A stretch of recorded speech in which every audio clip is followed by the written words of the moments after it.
J'essaye quand je dessine un meuble, de penser à une personne qui est loin de l'église et de lui transmettre, de lui faire ressentir un peu ce que je peux ressentir quand je suis en prière ou en adoration. Alors ça c'est pour le mobilier liturgique. Pour le mobilier particulier, il y a quelque chose un peu de la même idée. J'essaye de faire en sorte que la personne ait envie de vivre quelque chose avec ce meuble, d'avoir une émotion, une sensation au-delà de l'utilité du meuble. C'est dans les Yvelines, près de Rambouillet, dans le parc naturel régional de la Haute-Vallée de Chevreuse, que se situent les ateliers BDM, initiales de Bruno de Maistre. Artisan créateur, cet ébéniste sublime les essences de bois pour en faire des objets au design unique. Alors là en ce moment on travaille avec mon équipe sur une table de salle à manger qui est assez grande. Donc voilà, on est en train de travailler les moulures et les assemblages de la table. Et puis en parallèle, Florian est en train de faire la marqueterie qui va être appliquée sur la table, le décor qu'il va y avoir dessus. À 37 ans, Bruno est un exemple singulier de reconversion professionnelle, car il a délaissé les métiers de la publicité et de la communication pour devenir ébéniste. Après 2 ans d'apprentissage, il a eu envie de poursuivre sa formation en créant sa propre entreprise. Cela fait maintenant 6 ans qu'il a fondé son atelier.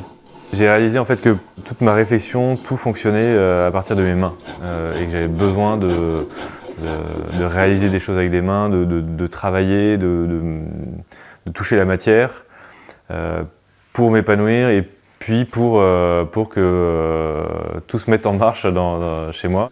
La première fois que je suis arrivé sur l'établi à l'école Boulle, l'impression que j'ai eue, c'est que j'avais en fait, depuis toujours les mains liées derrière le dos et que tout d'un coup j'arrivais à l'établi, qu'on me déliait les mains et que je pouvais enfin être libre, libérer toute ma créativité, tout mon être. En fait, tout d'un coup je devenais entier et il manquait une partie de moi et c'est vraiment ça qui a fait le changement. Depuis, Bruno réalise aussi bien des objets profanes que liturgiques, comme par exemple ces tabourets d'acolytes qui prendront place dans le chœur de la chapelle d'une école. On a cherché dans la création à parler aux élèves et aux professeurs qui ne sont pas forcément de confession catholique ou qui n'ont pas forcément la foi, et essayer de les mettre en chemin dans le côté émotion de la contemplation de la croix. Plutôt dans le côté résurrection, dans le côté joyeux de la joie du Christ qui vient nous sauver. Donc voilà, l'idée du rayonnement qui est la croix donc sera à gauche et donc sur la pierre, sur l'autel qui est en pierre, le rayonnement est pareil tendu vers la croix.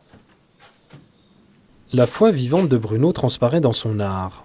À la source de son inspiration, une véritable rencontre à l'adolescence, lors d'un camp avec la communauté du Chemin Neuf. Là, j'ai rencontré Dieu et j'ai vraiment fait une expérience forte de sa présence dans ma vie. Et depuis, même si j'ai des forts moments de doute, des moments d'angoisse ou des choses comme ça, je me remémore plein de choses où je sais qu'il est intervenu et que c'est pas possible autrement et que même si je doute, même si je me sens seul, quand on se sent seul parfois, on ne sent pas la présence de Dieu. Ces moments où j'étais sûr, je m'aide à avancer dans ces moments un peu de doute. En résonance avec son métier cette fois très présente, une sculpture de Saint-Joseph est d'ailleurs en cours de réalisation.